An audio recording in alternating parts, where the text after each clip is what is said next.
Hi everybody, this is Kevin and welcome back to another comic book review. And today we're going to take a look at Batman Beyond number 48, which is written by Dan Jurgens with artwork by Paul Pelletier, Booster Gold's Gamble. And I've said it over and over again, but Batman Beyond has been my favorite DC comic from, the whole DC Rebirth relaunch that started back in 2016. This one has been the most consistent. It's had Dan Jurgens writing the entire time. You've had great callbacks to classic characters, reliving Terry McGinnis and his brother Matt, and introducing new characters, including Elainna Grayson as Batwoman, the daughter of Dick Grayson in the future timeline. You've had great new characters. You've had Derek Powers as Blight, who's sort of Terry's Joker in this universe. And it's just been overall terrific in terms of a storytelling perspective, and I can't praise it enough. I've reviewed the 6 trades. There's 7 out right now. I got to get to that 7th trade. But the problem with this is, with issue 50, the series is getting canceled, obviously due to low sales. I guess no one really knows Batman Beyond unless you grew up in the late 90s and early 2000s. But we'll get into this book right here. The last issue, really the last story arc, was essentially Batman Beyond, Batwoman Beyond, Damian Wayne, and a few others, old man Bruce Wayne, fighting against this guy named Zero, who was the second in command to Ra's al Ghul, and he was going to destroy the world with another ice age, but they defeated him. And on the last page, you got a cliffhanger with Booster Gold making his way into this timeline, and you see him right there. He says, "Don't do it, Batman. The timeline is in jeopardy." And it's Terry fighting the former Batman, Bruce Wayne. So it starts off with everyone honky-dory. Everything's good. They saved the day in the last issue. And they're back at the Bat Suite with Matt and Terry joking around, and Bruce Wayne's there. And all of a sudden he gets this nasty look on his face, and he revolts on him. He says, "You wretched ingrate, you've come to kill me. Admit it. You're the enemy. An assassin who is forcing me to defend myself. Defensive protocols activate. Your orders are shoot to kill." And it says canceled by oh my god, they're like saying in the title, canceled by yesterday, because the book's getting canceled.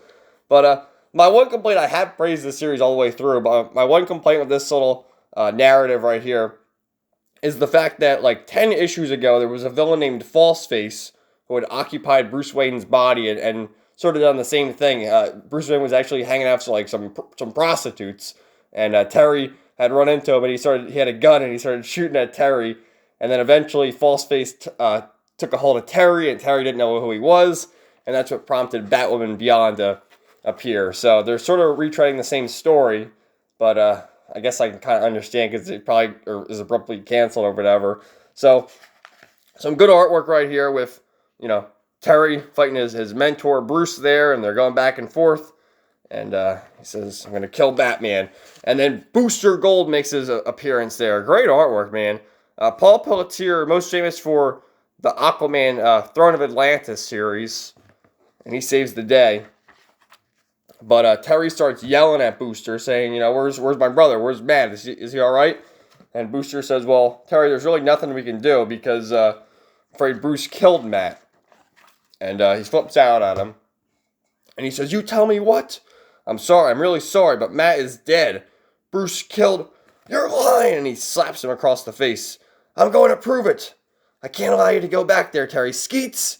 About time he called Michael. Thought I could reason with him, with McGinnis, but that isn't the case. What? So, obviously Booster Gold is a time traveler, so something must have happened that sent Booster Gold spiraling into this century.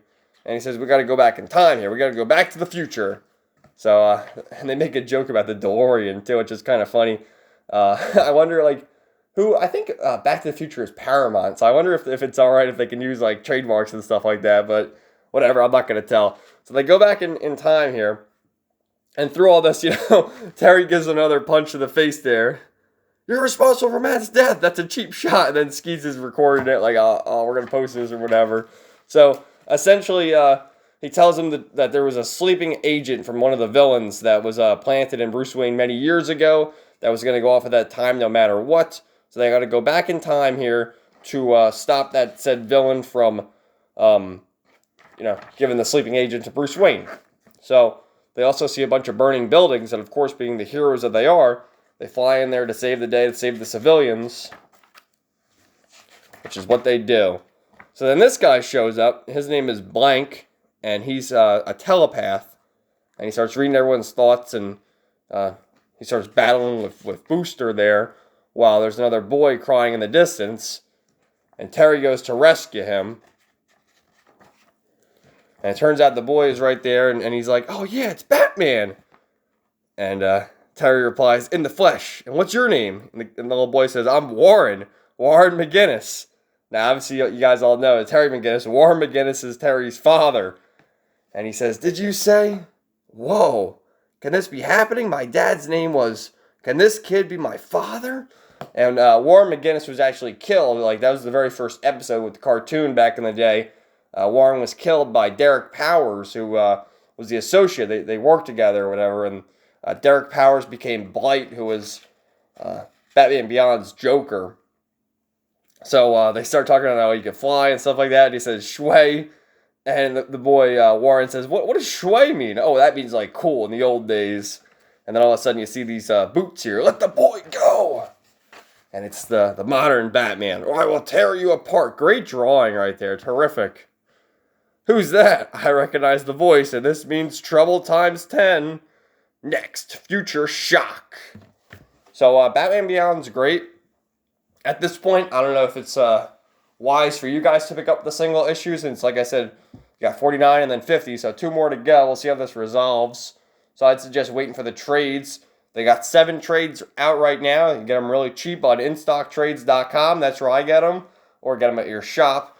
And I guess Volume 8 will probably have the last story arc here with, the battle against Zero, and then finally these last 3 issues. So, yeah, I think Batman Beyond's great. I love it. Really, the highlight for me is probably the part when Matt McGinnis becomes Robin Beyond, and then also when they fight the Joker. That's when Grayson finally comes back. But another question I have is, how are we going to get the resolves for Dana Tan and Melanie Walker, who are sort of the 2 love interests for Terry? We haven't seen Dana Tan since like issue 25, and with Melanie Walker, you saw her a little bit in like volume 6 with the trades, which is like in the 30s to like issue 40 or so. So I'd like to see if we get resolves for those 2 characters, but just the way it's going to abruptly end, I don't think we will. So let me know your thoughts in the comments down below, and stay tuned for more new comic book reviews coming soon. Everybody have a great day.